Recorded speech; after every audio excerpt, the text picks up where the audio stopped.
like I got to look at it. I just realized it. I was actually, I think, going through like a streamer, and the movie The Great Gatsby popped up, and I was like, I need to get my suit on point and ready for this. So I want to start us off with a couple of wins. Guys, get ready. So for me, it was realizing that I celebrated my birthday on the same day as Greg. So I was like, I love him, love this guy. And I finished a couple of books myself, which was one from Greg Braden called Wisdom Codes, and then Alan Weiss. So if anyone else has any other wins, please put your hands up, share them. I saw there's a couple over the weekend that came through from Michael, Chris Patterson. Who'd like to go next? Who'd like to share? Dave, what's going on, brother? Good to talk to you. How you doing? Hey, how's it going, man? You know, it's very interesting. I've always been a direct response marketer, obviously getting butts in seats to my events, did over 2,000 events one year. But it's interesting. I've always heard people talk about how they can just manifest people coming in. And literally it's been happening. I've been just literally getting so many new clients now, just without even advertising, without doing anything. And in fact, 2 days ago, the head speaker for Tony Robbins, celebrity guy, Eli, called me up out of the blue and bought my book on Amazon, read it, and said, I'm coming to your speaker training, signed up for everything. So, and it's great because there's very few people on planet Earth that I feel know more about NLP or hypnosis than myself. And he's definitely the guy that is absolutely incredible. So I'm very honored that somebody at that level is actually coming to my event. So that's really badass. Dude, that is awesome. So happy for that. Man, that's awesome. Good to hear. That is fantastic. What a way to manifest that too, especially someone like that. That's remarkable. Who else has got to win? I saw Matt. There we go. Hello, Antonio. How are you? What's up, sir? How are you? Great. A win that I just want to share. This is going to sound funny. I have had 2 phone calls about our safari company that people have really like ripped the whole thing to shreds. And one of the guys I talked to is like, Matt, I like, there's a couple little things I like, but like most of the stuff that you're talking about, like I absolutely hate. I'm like, okay. And the reason why it's a win for me is really about my perception, because I could easily get caught up into this, you know, let's call a spade a spade. Here's a guy that went to Africa one time, didn't really even plan on going on safari, who's starting this company. And just getting into that feeling and really having that core belief of this material. Thank you, Brian Tomaso, for facilitating the first class with us. But really just focusing on it. What is it that I want? Yes, there's a lot of barriers that need or hurdles that need to be jumped. However, we keep the image in our mind, and I appreciate their perception. However, I just realized you're not my client. However, I appreciate that you're offering to help, and you probably know people that would be interested in working with us. So I think just for me, the overall win is just realizing the level of awareness and the change in perception going through this whole program and being part of these groups. So thank you. I love it. Yes, sir. Thank you for that. Michael, and then we got Brian. And guys, if you can, I know that it can be difficult sometimes, but like always have your cameras on. If you can, definitely appreciate it. Always want to see your face. All right. Michael, I saw you shared one. Let's go. How you doing? Yeah. Hey, Antonio, nice to see you. Good to see you. Yeah, so we happy birthday. Thanks, man. Brenda and I went to a Joe Dispenza 7-day advanced meditation retreat this week. And to say that it was life-changing is understatement. Thank you, Brenda. It was life-changing. Like they literally showed the science that your DNA and your blood and your markers and all that stuff actually changed. So I am a different person from when I walked in the room on the first day to when I left on the 7th day. It was just one of the highlights. There was a guy with MS who hadn't walked in 2.5 years, who literally stepped out of his wheelchair in front of all of us and started walking. I mean, tears. It was, the whole thing was just amazing. I want to talk to Brian about maybe getting the whole Elite 100 to, they have like programs, or maybe we can all go. No, we've talked about that before. We talked about all going to something like that. Absolutely. Yeah, I think we should organize that.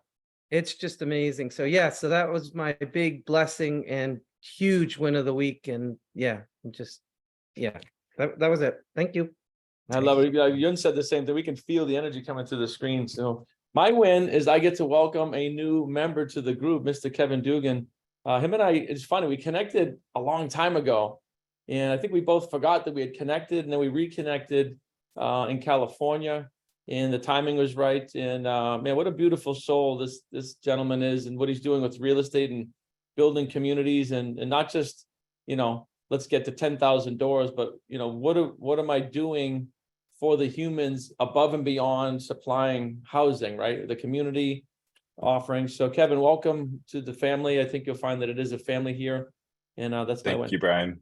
Yeah, I'm excited to be with everybody. And I know a couple people from Dave's Speaking Mastery event, and Incredible Souls, which is something that I really value in this world. And, something that I'm trying to contribute to is leaving the world in a better place than when I came into it. And entrepreneurship and business is that vehicle. Real estate's the current one, but there's a long journey ahead, and I'm excited to participate and share the journey with everybody. Good to have you, bud. I love it. Welcome, welcome, welcome. So we're going to you have a great voice too, by the way. I don't think I'm going to throw you to read the Mastermind principles, but I'd love someone to read them. Brian, if you could pull those up, please. Let's get Matt. Would that be cool with you if you could just jump right on here and get this thing going? I was going to say, yeah, because a couple weeks ago, I raised my hand saying I like these. So yes. All right, Mastermind principles. I release myself to the mastermind because I am strong when I have others to help me. I believe the combined intelligence of the mastermind creates a wisdom far beyond my own. I understand that I will more easily create positive results in my life when I am open to looking at myself, my problems, and opportunities from another's point of view. I decide to release my desire totally in trust to the mastermind, and I am open to accepting new possibilities. I forgive myself for mistakes I've made. I also forgive others who have hurt me in the past, so I can move into the future with a clean slate. I ask the mastermind to hear what I really want, my goals, my dreams, and my desires, and I hear my mastermind partners supporting me in my fulfillment. I accept. I know, relax, and accept, believing that the working power of the mastermind will respond to my every need. I am grateful knowing this is so. The dedication and covenant. I now have a covenant in which it is agreed that the mastermind shall supply me with an abundance of all things necessary to live a success-filled and happy life.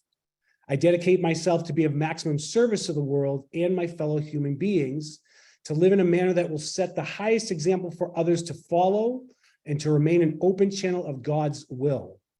I go forth with a spirit of enthusiasm, excitement, and expectancy. Hey, perfection. I love that. Thanks, Matt. Kevin, did you feel that? Did you feel that, Kevin Dugan? Feel that energy? Let's bring on Brian. Let's jump into content. Take it away. Awesome. Thanks, brother. Appreciate that. And yeah, well done, Matt. Man, what an amazing time to be alive. This group is just growing. The energy's off the charts. Michael, I love your idea. We actually talked about that before. So maybe you and I could sideline. Let's get some dates, maybe 6 months out or something, give people plenty of time. I think all of us going to Joe Dispenza for a week or 4 or 5 days would be just off the hook. So today we're going to be masterminding a little bit in God Works Through You. We're wrapping that up.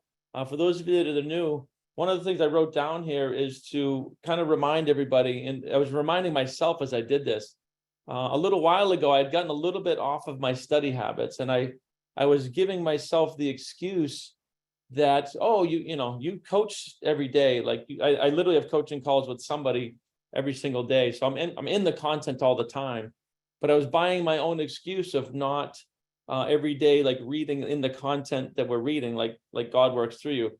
And my paradigm kicked in. This is, I've read that book, I don't know, a dozen times. So this is how insidious a paradigm could be, even with somebody like me or somebody that's, pretty well studied, pretty good discipline with study. I noticed that I got off a little bit, and then you see things in your life shift a little bit. And you guys have probably all had this happen. If you get off of your morning routine, next thing you know, like, I don't know, you just off or something happens that we would label as not good. maybe income loss or something goes the other way, something in business, something health related. So I would encourage you guys not to overlook the power of even 5 minutes a day, maybe at nighttime. Have this book on your nightstand. Have a Kindle. I like the Kindle because it's in my phone, computer. It's omnipresent. I have hundreds of books. But the book God Works Through You, let's mastermind in this together. And then as we go on to different books, and then some of you are thinking in the results for the first time. A couple of you, some of you going back through it again. I see Kevin Lee's on like everything we do. My suggestion would be not to underestimate the power of that program, especially if it's the first time, and to discipline yourself to go through it as if your life depended on it. It's really, really powerful. And the way Bob teaches, it can feel a little rudimentary, but he's taking a Harvard level subject and really delivering it at a 5th grade level. So just want to read you guys the Riot Act, a little bit about study habits, because when I get off, I see it. And I'm saying this to myself as much as you guys. So that being said, we're going to flip over to God Works Through You. Again, our next book that we're going to do is The Science of Getting Rich, that we'll do together. So you have plenty to notice, but you want to get that on Kindle or get the hardcover. And guys, we're not talking about an hour a day. I'm talking like even 10 minutes of reading a night. Just something in the content over and over and over. I literally read this book for over a year. It was the one thing I was reading. We've done it here. I've done it on my own. So much power. We did this with Power of Awareness before this, which I think most of you have read multiple times. And I mean, I remember going through just one paragraph sometimes and just dissecting it. So we're gonna do more of that here. I'll start off, and then I'll pick somebody to take over. And as always, if you see or hear anything that you want to comment on, just jump right in. This is family. You can raise your hand if you want, but you feel free to jump right in and comment, because I'm really looking to get your point of view on this stuff as well for my own benefit. All right, so we're going to continue on. The chapter was Thanksgiving, and they don't mean the holiday, although maybe it does. It's the concept of being in a constant state of gratitude. That's what Thanksgiving really is. And in conditioning ourselves and conditioning our paradigms to be in somewhat of a constant state of gratitude. So it says things to be remembered about Thanksgiving. I love this part too, because it kind of summarizes. It says the ultimate goal of all spiritual practice is to be so fully conscious of God's presence that you are unconscious of anything unlike God. So I think about that statement. I've seen this from many different angles now, whether it's Joe Dispenza, very left brain analytical, science, or all the way to Esther Hicks, right brain, super spiritual. This, the concept of this, there is nothing that is not God. I remember Josiah said that. This is probably a year ago. I said, guys, what is God to you? And he just typed in the chat, what isn't God? And I was like, so that's what I mean. I get so much out of this stuff. It's amazing. Says, since God is the source of all supply and the giver of every good and a perfect gift, the closer you live to God, the more spiritual benefits you will share. The best method for living close to God is the practice of whole-souled gratitude. Whole-souled gratitude. The mind that is always grateful never knows need. What does that trigger for any of you guys? I put that in blue for a reason. The mind that is always grateful never knows need. Oh, you're muted if you're speaking. There's never lack. It's always abundant. It always is. Everything you desire is already omnipresent at all times. Anybody else? It's a vibration. Mm-hmm. So I look at this too. The mind cannot be, or the organ of the brain, the mind cannot be in two states at one time. You can't be in fear and faith at the same time. So it's impossible to have lack energy if you're in gratitude energy. Impossible. So if we make a habit, if we install a mental program called consistently grateful, you won't be in a lack attitude for anything, even if the environment is appearing to show lack. And I always use business as an example. Eric, maybe you're holding on to a property longer than you want to, right? And you have some lack-based or fear-based thinking about what could happen. Well, if we're in a constant state of gratitude, that can't even creep in. And if we're in a constant state of gratitude, we're in harmony. with the law of attraction, because we're putting out vibrations to call into existence what it is we are looking to manifest. That's why I'm such a huge fan, or call it what you want, about understanding this concept of trying, or I shouldn't say trying, working towards being in a constant state of gratitude. Matt? Brian, I was going to say that, this just brings me into law of cause and effect, as far as what are we putting out? It pulls me back into lesson 11 of thinking into results being the impression of increase. Because when we're putting that positivity out, we're putting that, gratitude's a higher state of vibration on the Hawkins scale. So when we're on those higher vibrations, what we're putting out is coming back to us. So Absolutely, that's positive effect. That's all we need. Mm-hmm. Antonio? So I look at this actually a little different. I look at it from the distinctions between like want and need. I think if you want something, even though you're grateful, and you could still kind of pursue other things. And if you need something, sometimes it functions as like a stopper, like I can't do this because I need this to move. So when I read it as like the mind that is always grateful doesn't have anything that holds it back. It doesn't know need. It doesn't have a ball and chain. I think you can go after things with a grateful mind and still kind of acquire, still grow. But this, when you need it, I feel like when you need something, I think it kind of blocks you. I would agree. It's like force, right? Trying to force. And Bob used to always say that force negates. Right? It's Exactly. like the law of non-resistance. So need is a very resistant, like kind of a struggly type of term. I love that. That's probably a better word, is like a grateful mind doesn't know resistance. Mm-hmm. Love it. Dave?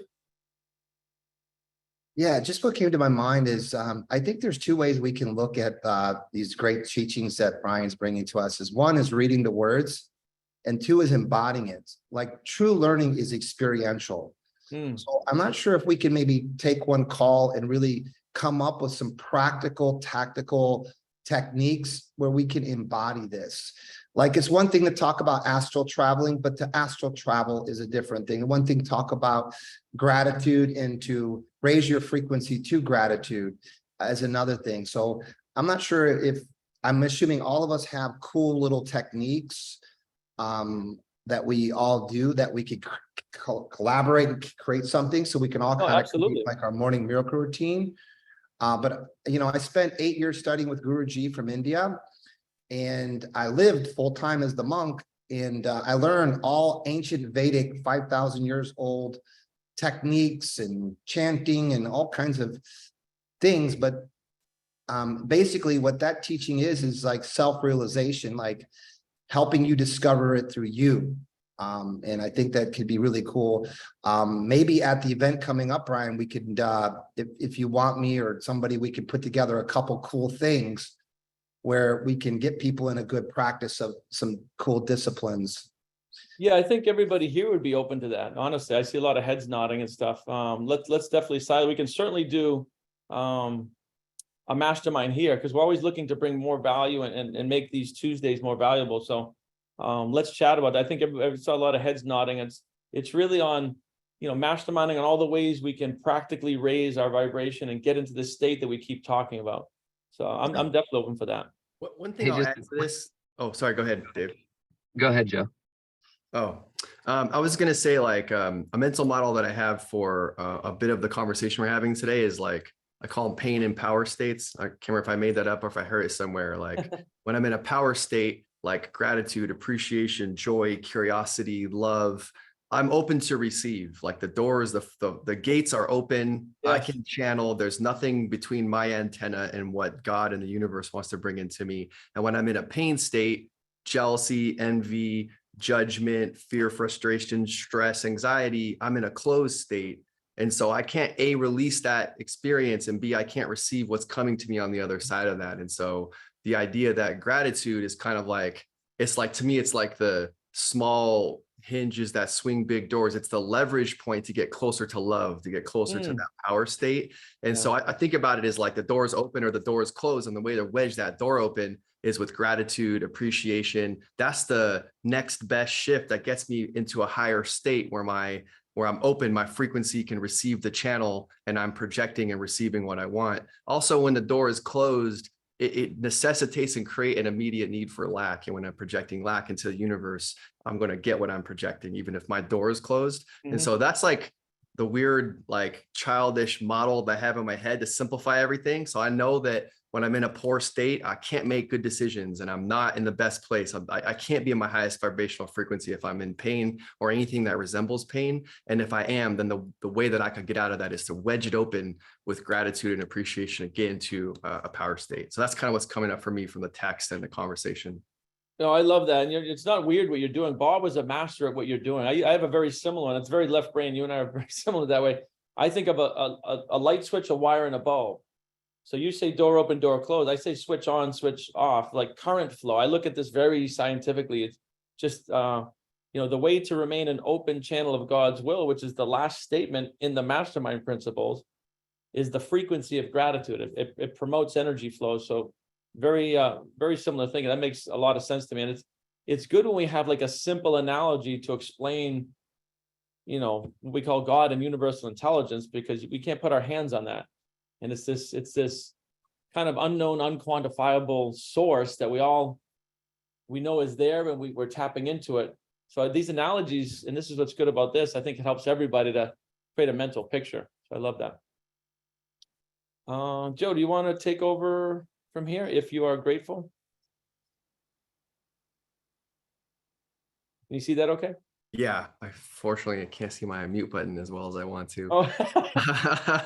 If you are grateful for the good things you have now, you keep your mind open to receive good. When you are truly grateful for everything, you constantly receive more of everything. And there it is, right?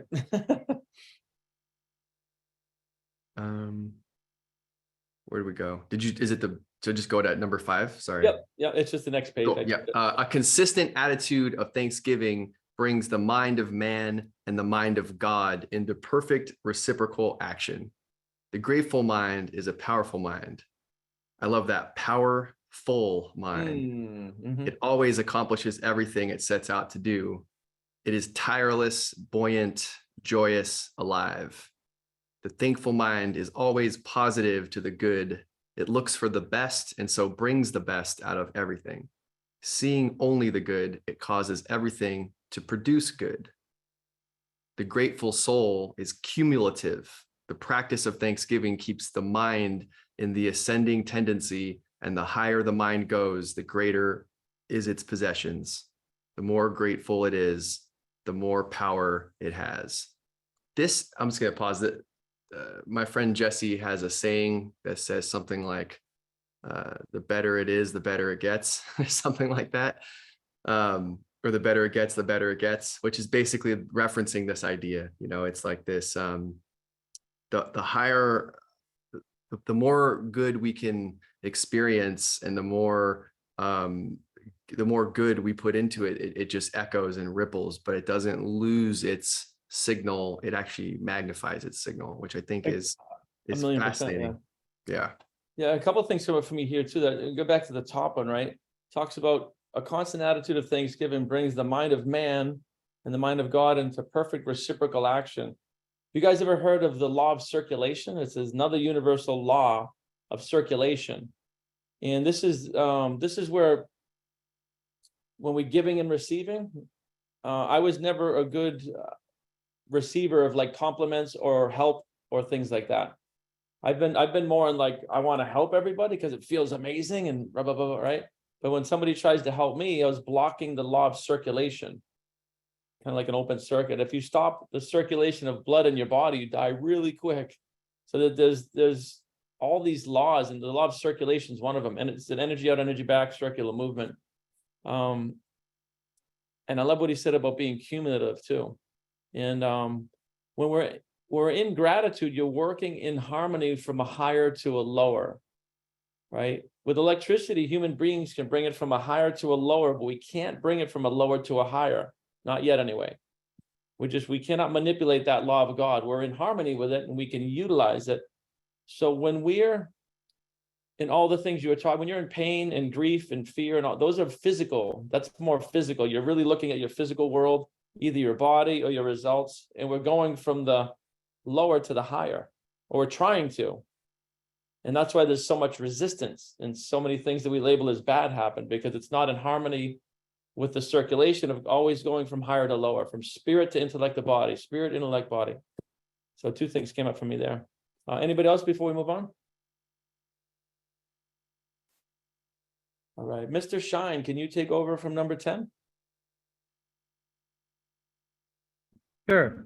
In love is love reflected. The grateful person sees the best in everything, expects the best of everyone, finds something good in every situation, and consequently draws friends, opportunities, and supply toward him or her. The grateful soul is always a satisfied soul. Drawing its substance and life from within, it is always complete. The thankful soul is a productive soul. Living close to the source, it not only attracts more, but produces more in every sphere of activity. The grateful soul is a regenerative soul. In the consciousness of real gratitude, a healing force is always at work, counteracting negative conditions. The grateful soul is a balanced soul. In whole-souled gratitude, supply and demand are always equal. The grateful soul is joyous. Boom. Boom. Boom. I love how you carried that note over between pages. Situation. So it's easy to get off track though, huh? Even for this group. I mean, we're the most studied group that I know on the whole planet. I'm sure there's other people that do these things, but I don't personally know any other group that's committed to studying spirit, intellect, body together and helping each other. And I still get off track. There's still things that pull me off track from the physical results, right? The physical world, whatever that is. And coming here every Tuesday is the thing that reconnects me to source. It really does. Like this is my peer group. Anything else come up for anybody here before we go to the next one? I totally agree, Brian. I was thinking it even before you said it, that when you start talking about gratitude, I was like, oh man, I haven't been grateful this whole week or whatever. It's just such a great reminder to be here every Tuesday and have things like this come up. Yeah, it's super valuable. Yeah. I echo that. It's super easy not to come on a Tuesday, right? Because there's a million physical things that happen. You all own your own businesses. Nobody here is an employee. Most of you have multiple businesses, families. I mean, more than most people. You guys are in the fraction of 1% of producers on the planet, and probably most everybody is in the top 0.1% or maybe 0.2. So with that comes a lot of things, right? A lot of things, and it's very easy to let the physical things, i.e., the lower, dictate the higher. Like this is spiritual we're doing here. So for me, obviously, I run this, but Tuesdays for me is non-negotiable unless a vacation week or something really, really, a funeral. It would take a lot for me to miss a Tuesday because I understand that this is the spiritual, this is the higher to the lower. But we're conditioned to be like, oh, in that hour I could make 100 real estate calls. We're conditioned to think that the physical is more important. So it's easy to to not show up on a Tuesday. The one thing I will say to you, out of all of our groups in the matrix, this one has the highest, the very, very highest attendance rate at the live retreats and certainly here.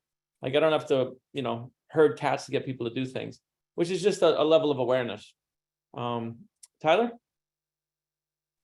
Yeah, no, I'm gonna chime in. Like, I think that this stuff is really, really great, right? It's super grounding because it's something that I do every morning, right? I say what I'm grateful and all that stuff. But when we talk about it like this, it kind of puts it into perspective because when you start your day with gratitude every day, it affects how you look at situations, right? How you deal with tough obstacles, right? And ultimately, instead of look at the bad, look at the good. So I think that this is just great dialogue and I love it. So just wanted to chime in. Hey, you had a win that I didn't hear you chime. You might have came in a little late. What was you just had a win recently? What was that? I had a couple wins this week. So I just got a McLaren, which is, kind of an impulse decision. But you know, I called one of my guys in my office and I was like, yo, what do you think? He's like, if you can do it and not change your daily life or have to think twice about it, do it. I was like, fine, right? I've been looking at him for a long time, you know, and never really was, you know, ready to pull the trigger, but I was like, you know, might as well treat myself a little bit. So that was one win. Another win is we successfully closed on a 21 unit apartment building that we've been working for like over a year. So we ended up buying and selling it the same day, which was like sick, made a really, really great profit on that, and got some more opportunities, you know, coming down the pipeline. So I'm hoping to talk to you guys about that soon. I know we had an internal discussion about some syndication, that kind of stuff. So I have some great opportunities, and hopefully that could be a future discussion. Oh, no, absolutely. It's going to happen. We, for everybody who's interested, we're going to form an Elite 100 syndicate. And we'll have a sidebar on a Thursday for those who want. I'll announce it in the group. I don't know if we can do it this Thursday, but that's going to happen. We've been contemplating this for some time. We now have the core group of people that are going to do that. So Hell yeah. So I'm working on sourcing some deals, right? So once I have something under contract, I can obviously loop you in. We can talk about it, see if anybody has any interest, kind of go from there. Sounds good. Sounds good. You want to take over from the top here in mathematics? In mathematics, we say 2 times 2 equals 4. That is a fact on the mathematical plane. In metaphysics, we say, ye shall know the truth, and the truth shall make you free. That is a fact on the spiritual plane. I am having such a terrible time with my nerves. How can I meet this condition? How can I develop a prosperity consciousness? How can I stop worrying? How can I stop smoking? How can I stop drinking? How can I rid myself of fear? How can I overcome my tendency to colds and my susceptibility to changes in the weather? So I absolutely love what it says here, because it goes like in mathematics, you know, 2 times 2 equals 4. Nobody here rejects that, because we've been taught since whatever, you know, grade school, math, 1 + 1, 2 + 2, 2 times, right? From such a young age, we've been conditioned to understand that 2 times 2 equals 4. So we call it fact, right? And what he's relating here is that on the spiritual plane, ye shall know the truth, and the truth shall make you free. What do you guys think the truth is? What does that mean to you? What is the truth? And we all have our own opinions. Like, what is the one universal truth? Michael, and then Antonio. I think for me, it's that you create your own reality. I think that's it. I come back to that all the time. So that's just the universal truth, and I see it, and once you see it, everything else in life changes. Absolutely. I would say it's a factual statement. Antonio? For me, it's that love transcends time and space, that it all begins and ends with love when you're brought into the world and when you exit the world. And I don't even think that applies. I think you're just going into another space, but it's all about love. And as soon as you understand that truth, and everything else is easy breezy. I love that. See, a lot of people would say that love and God and life force are synonymous, and spiritual, universal, not a physical thing. Although we express what we think is love physically, but I love that truth. I love that truth for you. So what this means to me is that it's not me and God, it's I am an expression of God. Because so this is going left brain. You cannot divide infinity. So we are all expressions of God consciousness or universal intelligence, expressing physically for a period of time. So every time I see something like this, it reminds me, because I even catch myself kind of praying to source, like it's source in me. And then I need to be reminded that's not the truth. The truth is I am an expression of source. We are one. So for me, that's my universal truth. Anybody else? Trey, you were going to say something earlier, but I think you got cut off. Well, just very quickly, a tactic that I may have shared before, but something that's been incredibly meaningful to me over the years, over 10 years now. I start my day with something that I call hyper-focused gratitude. hyper-focused gratitude. All I do as soon as my eyes open, I close them back, put my hand on my chest, take a deep breath, and I will pay attention to that breath. I'll bring my conscious awareness to that breath, and I'll say thank you to the giver of that breath. And I'll acknowledge that I have 22,000 of these guys today, 22,000 breaths this day. Now, sometimes I'll linger and I'll feel my heartbeat, and I'll just think, I've got 100,000 heartbeats this day alone, 100,000 of them that I don't have to think about. And then when you just start your day, I mean, I started my day today with that one act. I see it as the first domino that falls that positively impacts every domino to fall that day. Just starting your day with an act of hyper-focused gratitude. Also on this, it's all love. I have a dear friend, Tim Elmore. He just sold his business to John Maxwell. He and I met for breakfast a few days ago. And the message that came out of that meeting was trust that it's all love. Trust that it's all love. So whatever challenge we're facing, which everybody on this call is facing a challenge, multiple challenges. With great power comes great responsibility. We have tons of privilege problems. Super grateful for my set. But I say that to say, when you just trust that it's all love, that aperture of life really broadens. So I just wanted to share that with you. No, that's amazing, brother. And again, we all have our little ways of explaining and little sort of tricks that we do to connect to source. I love hearing everybody's individual thing. It's awesome. Mr. Van Hoos. Yeah, I thought about, this is what I think when it says the truth will set you free. I think if you believe in that we're a fifth dimensional being living in a three-dimensional experience. So to me, we're limited by our senses, our five senses. So when we're operating out of our five senses, we're not in truth. And the key is to get beyond the senses into your higher self, into the fifth realm, and that is truth. So when they say the truth will set you free, it's raising your awareness from 3D to 5D. That way you're everything, everywhere, everybody.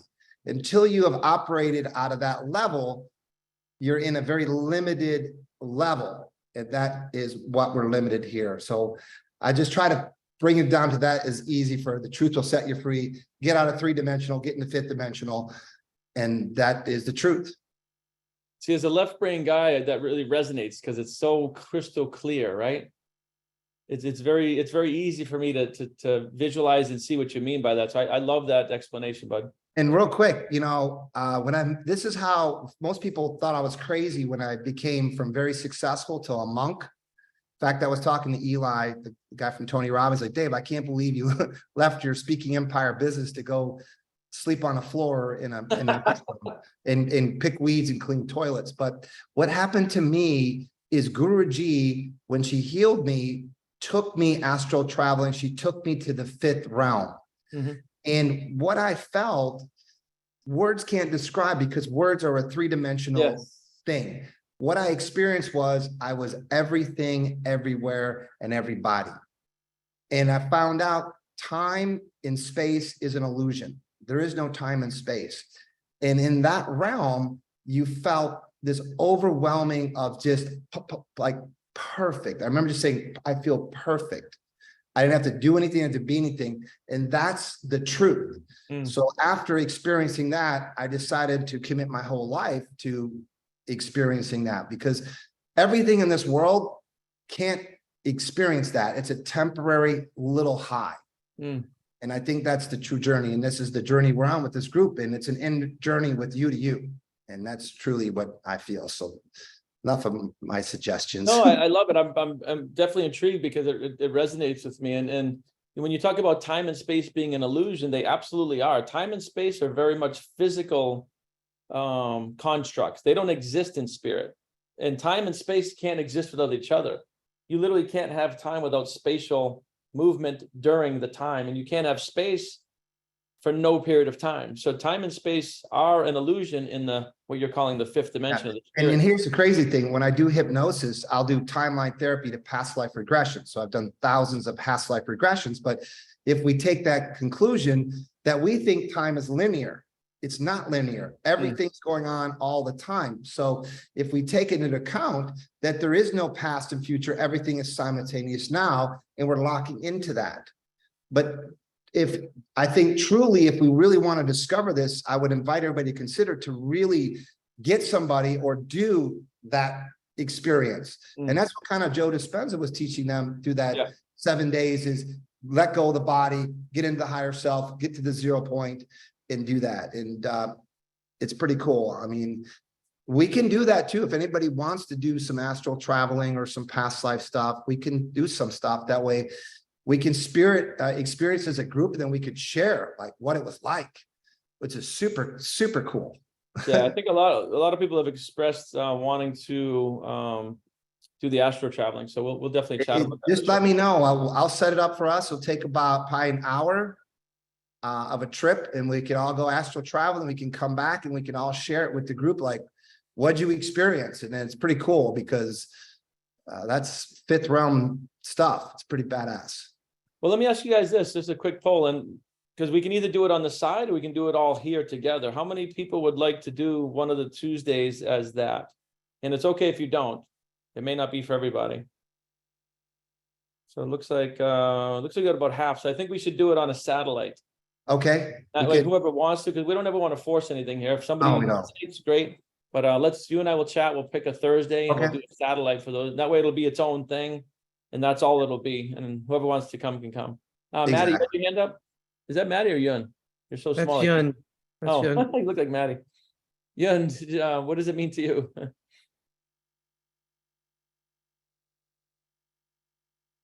Oh, I think you're muted. All right, I can't multitask. So everyone said some amazing things. Dave, I love what you said, but there's just a statement that I wanted to share that I always go in my mind. Anything that is real cannot be changed, and anything that can be changed is not real. So everything is an illusion, in my perspective. The only truth is energy, is vibration. Even words, just like Dave was talking about, everything in the 3D world is just, it's very limiting. So I just wanted to add that for anybody else that wanted to play around with that. It's so powerful. Anything that is real cannot be changed, and anything that can be changed is not real. I love that. And this seems to be a common theme here. The one that I do want to say, at least personally, I do love the 3D world. Like, there's nothing like hugging Laura, embracing my kid, like going on a roller coaster, riding in a Lamborghini. Like, I absolutely love, and I believe we wouldn't be here expressing physically if God didn't have a reason to feel all this through us. So I just want to throw that 2 cents. I love the physical world too. Michael?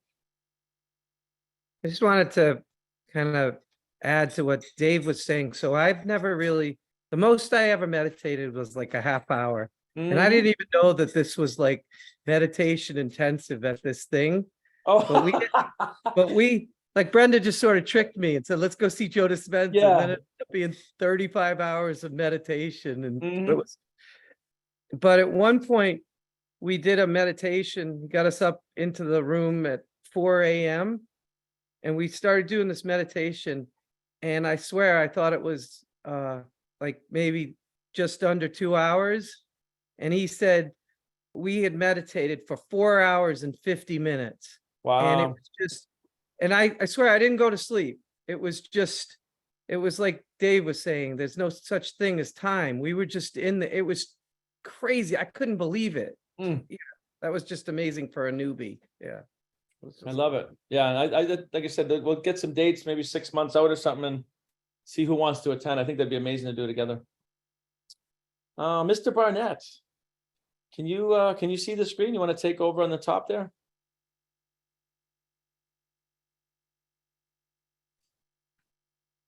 Absolutely. How can I meet friction and misunderstanding in my home? How can I heal my insomnia?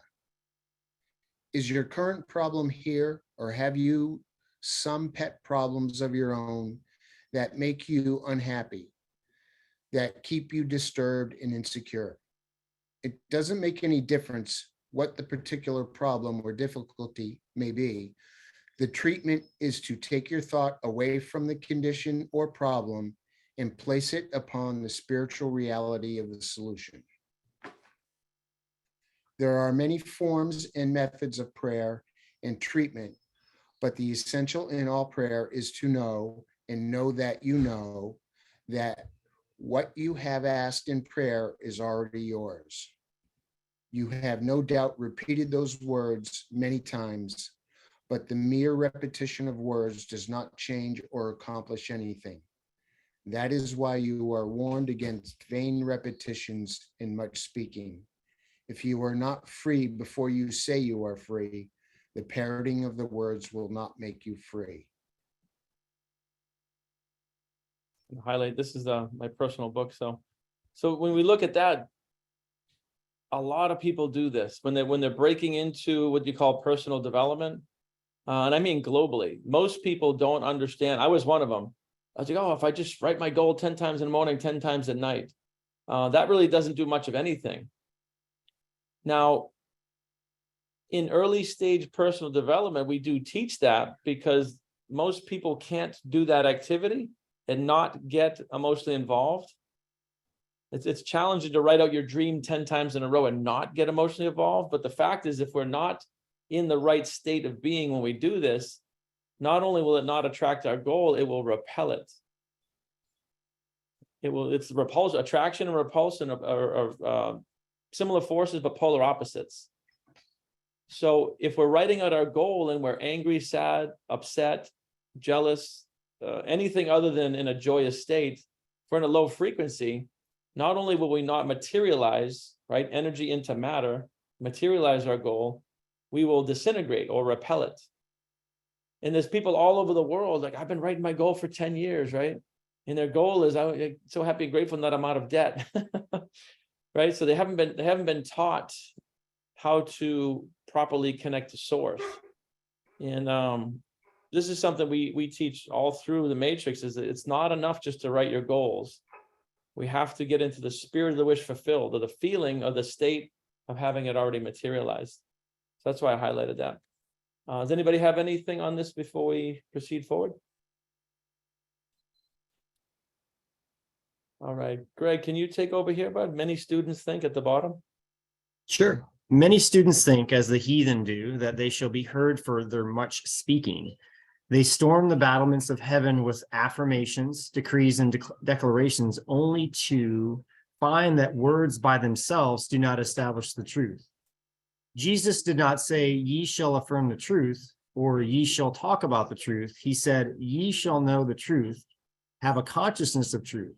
When he said, all things are yours, he was stating a fact. If you do not have the consciousness of truth, if it does not become a fact in your life, you cannot take possession of the things that are yours.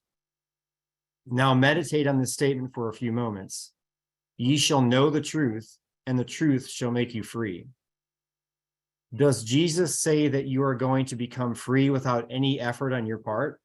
No, there is a condition which must be fulfilled before you receive the promised freedom. You must provide the outlet. Know the truth, and God will act through you to make you free. The truth which is already established and in action will make you free when you know that truth.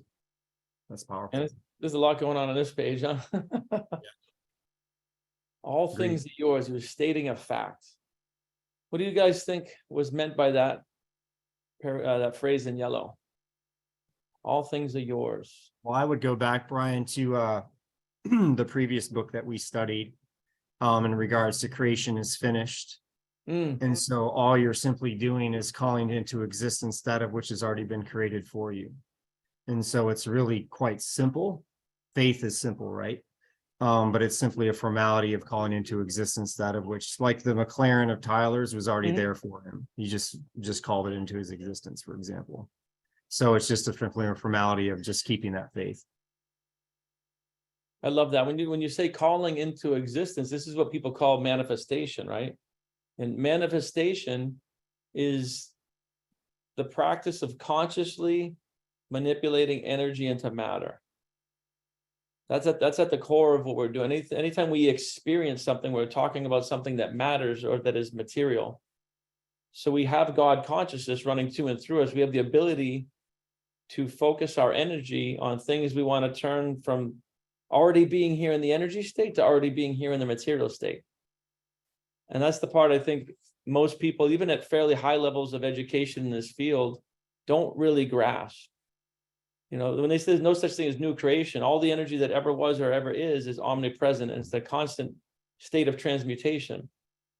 So there's infinite possibilities for every single one of you to experience from this second forward physically. They all exist and they're all omnipresent in the energy or God state.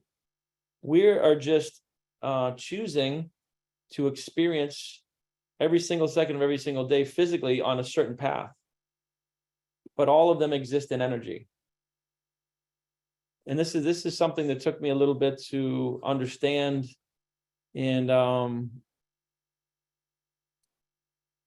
I forget when, it's been some years now when I really clicked that it's not energy and matter, it's consciousness that moves energy into form. Matter is just another version and a low frequency of energy, but it's the consciousness that's the key. So we'll wrap up here. Antonio, any last minute closing words? Get your tickets, guys. Last week, Knowing Doing Gap, close the Knowing Doing Gap. Oh yeah, 100%. Not only is it the last week for the room block, but but I gotta say, just your guys' participation is just getting so world class. I learned a lot from even our newest member with Tyler, and just the cool things that we're going to be doing. So I'm just really proud of you guys to be sharing and going through this content, because I get to learn so much from you guys. Dave with astral projection and fifth dimension. I've done some stuff where I felt like I was talking to mechanical elves. So I'm like, I know what you're talking about. But and also with Michael with Joe Dispenza, because when I talked to Kevin Lee, who did it like some months back, he's like, I walked away feeling like Yoda on steroids, you know, just feeling like a Jedi master just floating. So, but yeah, guys, such an awesome session today. Get your room blocks if you haven't already. Last day is Thursday. And Brian, thanks so much for leading this. You guys have a wonderful week. See you next time. Take care, everybody. Be well. God bless.